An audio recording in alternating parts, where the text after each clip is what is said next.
So with the fact that we're going to be on this patch till BCX, I figured why not go ahead and record another legend tier list. What I'm going to do is I'm going to put all the legends in their said rank, and then I'm going to talk about them once I feel like it's filled out, and then we're going to move on to the next and the next and the next. You might notice that I have S all the way down to C, and it's by very minute increments.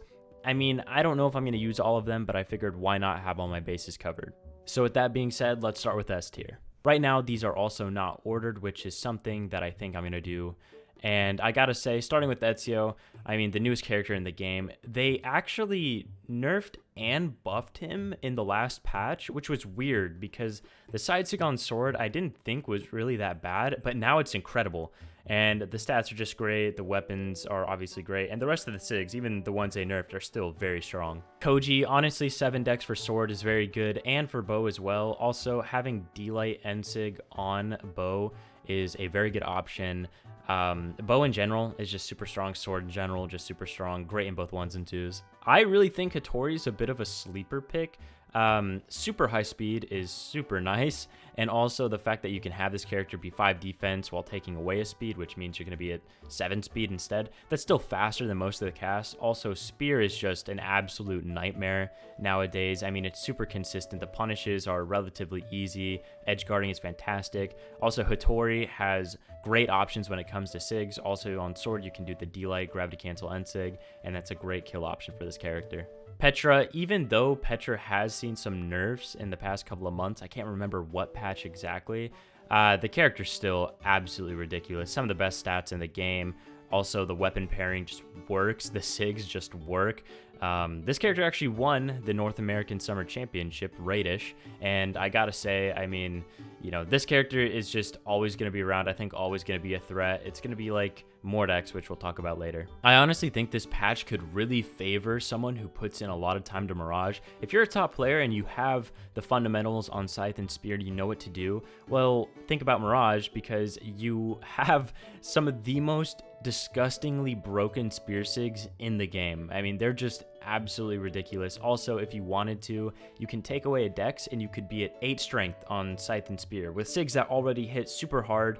And, you know, I mean, it's just, why not try it? That's something I'm exploring right now, because I do think this character is worth an investment, but also, I mean, you know, I might end up finding something else. And by something else, I mean Mordex. I mean, it's so hard for me to put down this character. I think he is Brawlhalla's perfect character, basically. Like I was saying with Petra, Mordex is the same way, where you could basically do whatever you want to the sigs, to the weapons. It's just that the design and the stats of the character are so strong that it's hard to nerf that unless you just change something, whether that be changing one of the weapons or changing one of the sigs, or somehow shifting to stats, which none of those things are very feasible, but Mordex is almost always going to be an S tier. Rayman, compared to Mordex and Petra, they both have more string weapons, and then you look at Rayman, he has gauntlets, which if you're great with gauntlets, awesome. And then he has axe, which can be a nice, easier fallback on. I mean, I think it just covers a wide variety of matchups. Also, the stats, you get a speed for free. That's always going to be good.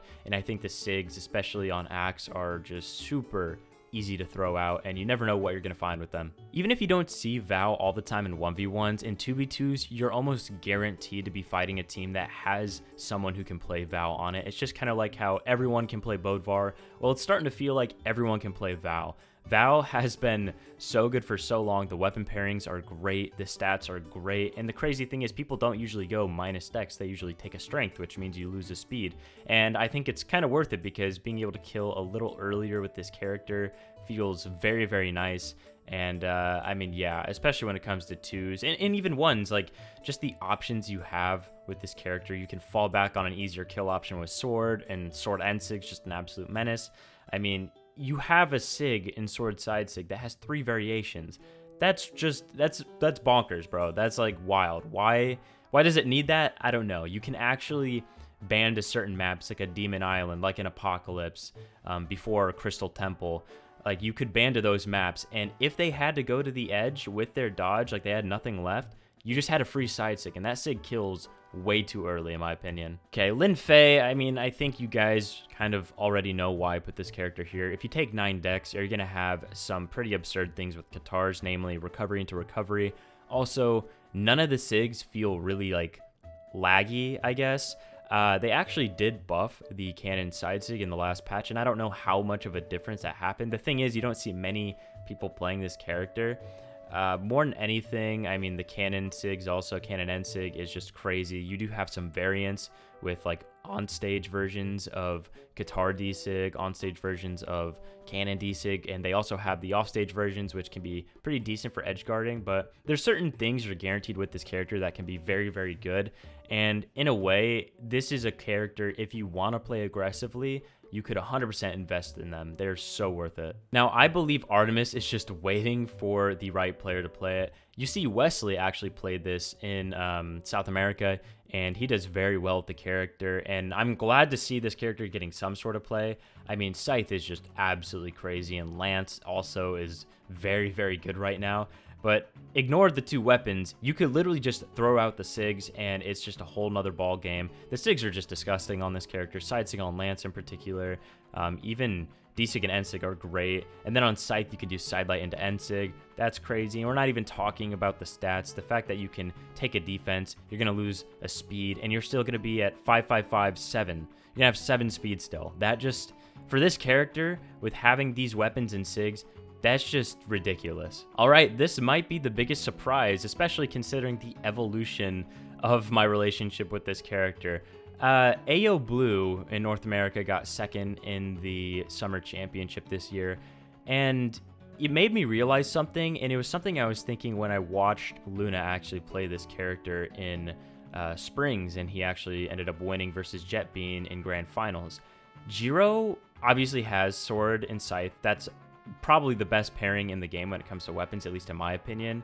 The stats aren't really that bad because you have to consider something. He has guaranteed stuff on Scythe that no other Scythe character really has. I mean, I guess Volkov does, but he has certain true combos that's very, very nice. And I gotta say, I think Jiro can actually beat every Scythe character in a Ditto.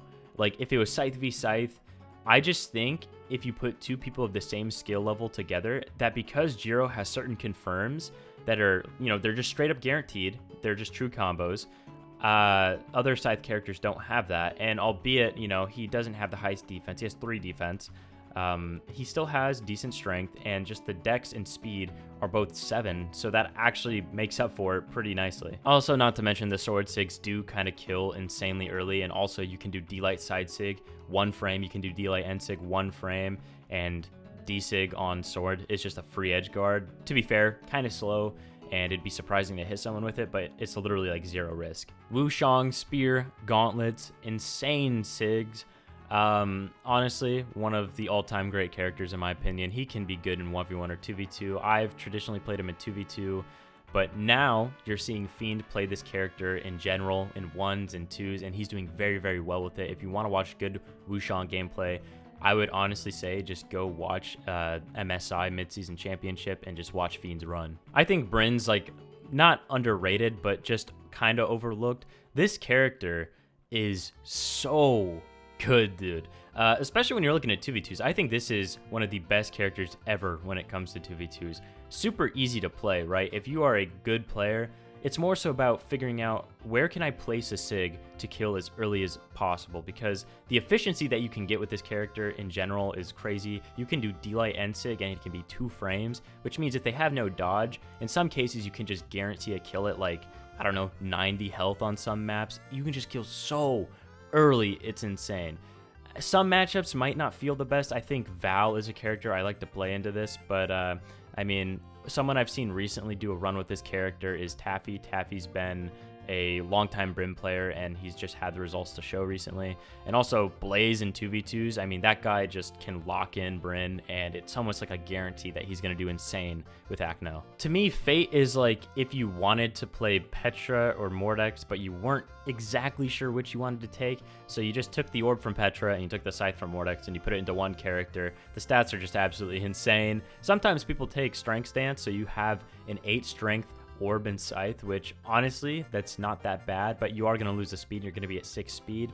So this character, I mean, it's just the whole package. You know, I could go on about the SIGs, the weapon pairing, and the stats, but really, I mean, if you've played Fate, you kind of know how good this character is. I added a couple more. Moonin. I wasn't going to put Moonin in S tier, but I think between the stats and the weapon pairings, Bow in particular is very good right now. And I mean, that's not saying Scythe isn't, but I just feel like I play Moonin and I have a lot of bias towards it because when I play Moonin, I'd almost just rather be on Mordex, but that's just me. I do think the SIGs are good. It's just a matter of figuring out how to use them. I'm not super impressed with the Scythe kit, if I'm being honest.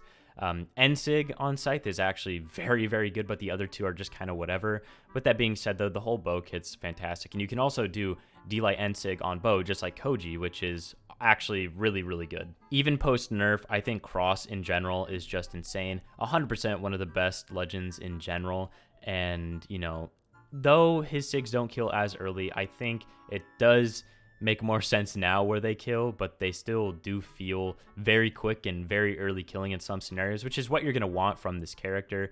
Blasters and gauntlets also make him just insane for 2v2s, and I would not be surprised to see a lot of people still playing this character in general. Some of you might be thinking about Arcadia, well, Greatsword isn't that insane. Like, why are you even bothering putting this character here? You know, the stats aren't anything special either. She's got really low speed. Yeah, you're right, but the spear kit is just so disgustingly good. Both D-SIGs on both of the weapons, I mean, they're just, dude, what are they? They're so good. They're a setup tool. You can just throw it out for free. I mean, you're guaranteed at 0 health, you're guaranteed to have if you do D-SIG into Sair into Endlight, it can be all true, and you have 50 damage on the opponent. Now, are you going to be hitting that all the time? No. But the SIGs on Spear in particular are just so good, and it's hard to ignore that. It wouldn't feel right to have S tier without Orion, the Yellow Man himself. I think this guy can do great into Spear Dittos in particular. And like the D-SIG as a stacked option is just absolutely ridiculous. There's been plenty of times where I've been fighting like Stingray, and you know, we're both stacked, and he just reacts quick. And next thing you know, I'm flying off the map because he decided to throw out a D-SIG. D-SIG aside, I think Lance on this character as well. You have a lot of great setups. You can do Sidelight into N-SIG on Lance, and I'm pretty sure it's unjumpable. You can't always trust the bots, which is where I've been testing it, but the stats are also great. You have a couple options that you can take, whether it be base, defense, or strength. So the weapon pairing doesn't really seem to be super great on paper, but this character can be so good, it's not even fair. With Reno, I kind of feel like Reno is just weird when it comes to his SIGs. I do think he has an incredible kit overall, and I think like the blaster kit as a whole is very strong, but then the orb kit, you have like N-SIG, side SIG is okay, and then blaster or orb D-SIG is all right in my opinion. There's some cases where it feels like you're not killing where in other legends you would be, and that's kind of tough because, you know, you want a strong, solid SIG kit. Obviously, you know, it would be super broken if this was that way for him, especially on Orb, but I think he's still super strong pairing-wise, and the stats aren't that bad. It's just that sometimes I feel like on Orb, at least, he might be lacking a little bit. Unless you can catch a dodge, in that case, you can hit Sidelight into N-SIG. Lucian, to me, kind of has the same problem. I don't want to say killing is an issue for this guy, but Katars are amazing. I think his signature kit on Katars is possibly the best in the game. And then they also buffed D-SIG for him, which is just completely crazy. He does have the lower strength, though, which sometimes on blasters you're really going to be feeling, and that can be a bit of a problem. I don't think his signature kit on blasters is really anything crazy right now. But you know what? I'm actually going to move Lucian up because I do think there's something to be said about this character in 1v1s. and 2v2s, I don't really see this character being worth it, especially when you have an option like Cross. But I do think Lucian is... I mean, he's just right on the border. He's either A+ or he's either S. And even if he was an A+, you got to understand the difference between the two is so small that you could really make an argument either way. Asuri saw some buffs in the most recent patch, and I gotta say, Asuri overall is just one of those characters. It's like the Val of Katars, where you're gonna have sword paired with your, I guess, string weapon. And especially with the buffs, I don't know how crazy they were. I know the sword side sig is insane now as far as speed's concerned, and you're definitely going to be able to catch some people off guard. But I would just say if you are just a solid player with Asuri, you're going to see like good results. I mean, this character, you get the damage with Katars, you might be able to get some gimps here and there, especially using some of the SIGs, but then you can swap the sword and really rely on that for the KO options. they've kind of gutted this character, if I'm being honest, but now you're starting to see her return a bit to former glory because they nerfed guitars in the past, and they also nerfed like sword desig for this character, which used to be so crazy. And also guitar desig on this character used to be just out of this world, and they're not so much anymore, but the character is still super strong. Kaya is a bit of an enigma to me because Kaya in 1v1s is just nowhere near as good as Kaya in 2v2s, and that's my personal opinion. Especially given I play Kaya in 2s. I just think bow and spear combo for 2v2 is fantastic. Also, you live so long, it's insane, and in 1v1s you don't necessarily need all that defense, albeit it can be super useful, especially if it's saving you. But at the same time, in 1v1s, if you had 5 defense, right, you could just allocate that to other areas. So basically she has 2-3 defense stat points that don't really make any sense to have there for 1v1s. And imagine if that was like in strength. That would be so good. This character would be one of the best in the game for sure. And not saying that she isn't, but I do think it's kind of lopsided which game mode she's better in. I think Jaehyun is the best greatsword character in the game. Just fantastic stats. Both of his weapons are very good with it, and also like the SIGs on greatsword, they're straightforward, but they're all so useful, and the ways you can implement them into the strings are just absolutely insane. Now, to be fair, you do have to learn greatsword and be able to play greatsword, but at the same time, you can kind of fall back on sword, and it's still super strong. I think Jaehyun's sword kit is very undervalued in some ways, and you know, in the right hands, it can be just a tournament winning character. Diana didn't have guns. This character would be an S tier without a doubt. Not saying guns are bad, but I do think the gun SIGs are just kind of meh, whereas the bow kit is just off the charts good, and bow in general is considered to be super good. And I will say I do think people undervalue guns these patches lately, and it's good, and the stats are also very strong, but the bow kit is really what sets this character like super high up in a tier list, and the guns are kind of where it takes away from like S tier. Caspian, you can make the argument that this guy should belong in S tier, and I almost thought about putting him there, and I still might. I think the issue is that he just doesn't have range on his weapons, and that's not a super big deal, but I feel like having a weapon where there's more difference, you know, one weapon on Val, even, for example, you have sword, a little longer range, and you have consistent kill combos and stuff, versus gauntlets that are shorter ranged and, you know, good for damage building and gimps and all that stuff. Instead, he's very like 2 weapons in the same wheelhouse essentially, and that can be really good, and he has SIGs to make up for it in terms of power, in terms of range, especially on the guitar kit. But the thing is, you're having to rely on the opponent not knowing where you're going to put them, and just like you have to read and stuff. Whereas if you have a guaranteed combo on a sword, you can just hit a D-Light and you're guaranteed dare, guaranteed recovery, Sair, Nair. You know, you have for sure options, whereas you have to make the best call on a character like Caspian. Having to do that on both of his weapons, if you're not playing your absolute A game, then it's going to be a little bit of a detractor. I gotta say, again, Barraza's another one. Maybe there's an argument for S tier, especially in 2v2s. I think the pairing of Axe and Blasters with the high defense that he has is awesome. His SIGs overall are very strong, and if they never nerfed some of the SIGs on this character, he would for sure be like top 5 in the game, I'd have to say. But they did, and it's been a while since then, and even then, the character still has some insane signatures on him. A big thing that gatekeeps Ragnar from being in S tier is the fact that you cannot do sidelight into N-Sig anymore on Axe. It used to be a guaranteed string, now it just simply isn't. If he still had that, dude, this character would for sure be an S tier and definitely one of the best in the game. But even with that being said, not having that isn't the end of the world for him because he still has super hard-hitting signatures. Katar's Axe can feel, I guess, like a maybe a bit of a weird pairing. But still, with that being said, overall, like one of the most well-rounded characters in the game in terms of signatures, if I'm being honest, and the stats are not bad either. As with a lot of legends in this tier, they kind of got gatekept because of the weapon pairings, and I think Lance and Axe can kind of be hurt by the fact that you play a character like Val, in my mind, or you play like a Sword or Koji. Just certain matchups can really destroy an Ulgrim if they're not just absolutely better than you. I think in head-to-head, like Sword especially, is just such a tough one for Lance in general, because Sword and Light is a good option to some of the options that people will do on Lance commonly. And I gotta say, the signatures are there, the stats are there, but I mean, you can really stay on top of an Olgrim if you're playing like Val, and it can be a very bad day for them.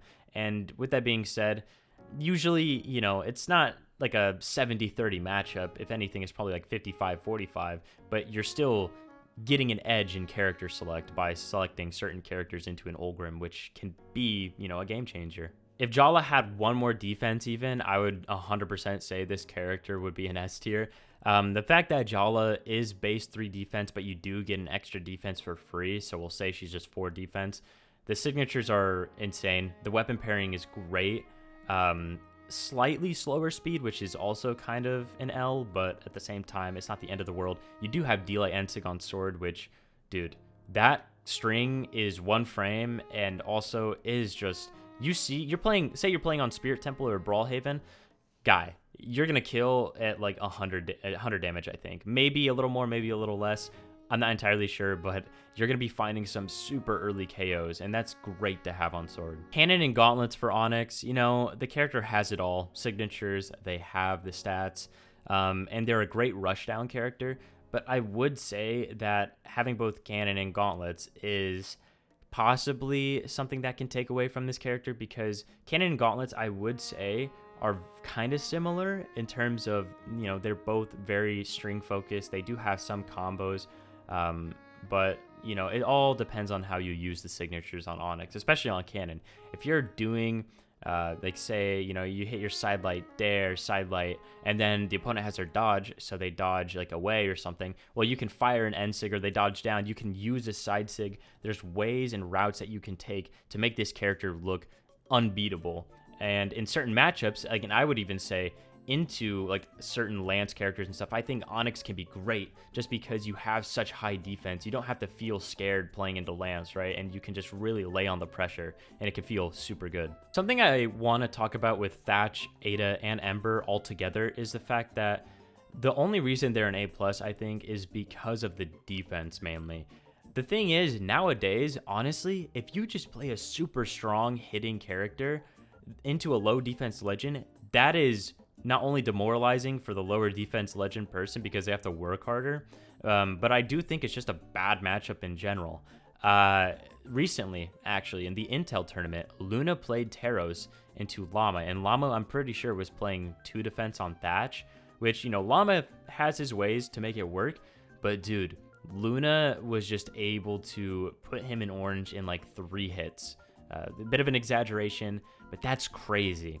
The fact that that is a thing, and obviously on Ada and Ember, you're not going to be taking 2 defense. He just does it because on Thatch you get Delay Ensig. It's just a bad matchup. I think strength versus defense is a meta and is a matchup thing that people are aware of, but I don't think they know the full extent, at least currently, that it can be taken. So having a high strength character in your arsenal might be better than ever, because if they also have high defense, high strength, dude, that character could be an insane counter pick into any legend with low defense. My problem with Dusk will always be the same. I don't think the stats are that bad. I just think that the SIGs, as basically lag-free and risk-free as they are, especially the Spear end SIG is just whack nowadays. Like, you literally can't punish someone for using it, basically. I just think I don't know, they're just strange. They're very, very strange. They're all like very needle-like. They're all very thin. They do hit hard, but sometimes I feel like placing them can be a bit of a nuisance. Honestly, Sidra's just an absolute beast. I think Sidra is 100% deserving of A+, possibly S. And I don't know. It's hard to say what exactly takes away from Sidra. I don't think the signatures in particular are anything absolutely crazy. I think D-Sig on Sword sticks out, and then I think also that N-Sig on Cannon sticks out. But aside from that, it's just kind of like, how good are you playing that day? If you're playing great and you're maining Sidra, you're going to probably see some good success. But if you're playing bad with the character and you can't find the signatures, then it's gonna feel probably not so great. And that's kind of the story with a lot of legends, but I think Sidra in particular, because maybe the signatures aren't all there in terms of power. If you're not able to really find placement for the ones that are super strong, then you're going to struggle a little bit. Honestly, the only thing I would say about Nyx that gatekeeps from S tier is the fact that I do think Nyx can be a little harder to play. Having to do Scythe and Blasters is kind of a Caspian situation where you're relying mainly on reads and stuff. Now, with Blasters, they do have combos and whatnot, but the thing is, Nyx naturally has lower strength, my bad. And with that means like D-Light Recovery, as great of an option as it is, as great as an option, Sair is for killing as well, you're still going to be killing like a little later than you would on some other Blaster Legends. So it's kind of a question of what stance do you take? Do you want to take the minus dex? Do you want to take another strength?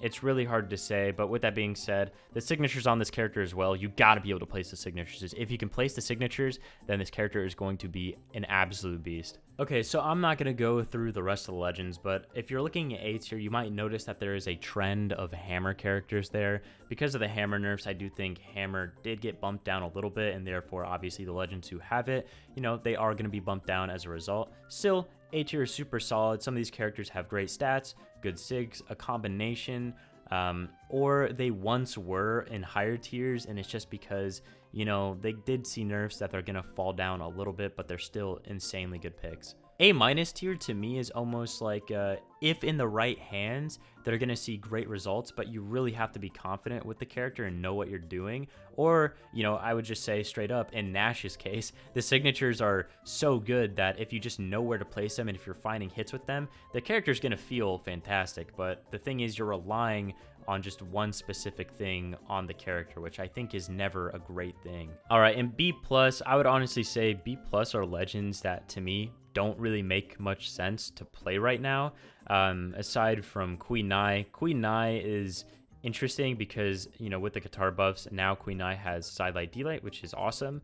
But also, I think Queen Nai is just, in the end, a big sig spam character, and the lower speed hurts the character so bad. I mean, the fact that you have to take speed stance, which only puts her at 4 speed, is crazy. And some of the matchups that you can be getting, I mean, even matchups aside, you just get put off stage, you take one too many hits, and you're an orange off stage, and a top player, a good player, is going to be able to edgeguard you super easily. As far as the other characters, I just don't think that their signatures are as great.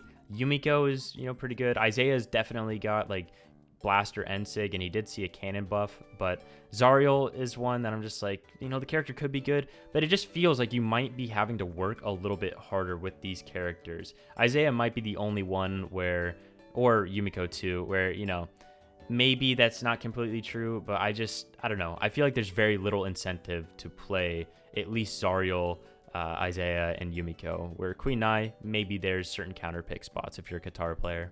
And then I'm leaving in B and B minus. Maybe I could really be like microing it and just getting down to the nitty gritty, and I could find legends to put in B and B minus. But I, if anything, left them there to show that I really do think Magyar is just the worst character in this game. There is zero incentive to play this character. Magyar just doesn't have the signatures. The stats, the only redeeming thing about this character is the fact that you're going to be able to live long, which is annoying to deal with, if anything. The speed also, if you want average speed, if you want 5 speed, you have to take speed stance. And even then, I mean, you play into like a Scythe or something, you play into like a Mordex, let's say, you're just going to have a nightmare with this matchup, man. It's so bad. And defense doesn't matter when you're getting gimped. So really, that's all I have to say about that. Albeit, in some cases, you might survive his signature or something that sends you super far off. But in the end, if you're dying at 30 anyways, dude, why have 9 defense? So obviously, given the jumps between ranks is so small, of course, you can put certain ones in different categories and stuff. But with that being said, I'm not going to order this. I hope you guys enjoyed. This is honestly, I think it's pretty solid, but I'm sure there's definitely some room and some reasoning you guys will give me in the comments as to why I might be wrong. But, I'm always open to some criticism. So I hope you guys enjoyed, and I'll see you in the next one. Peace out, dudes.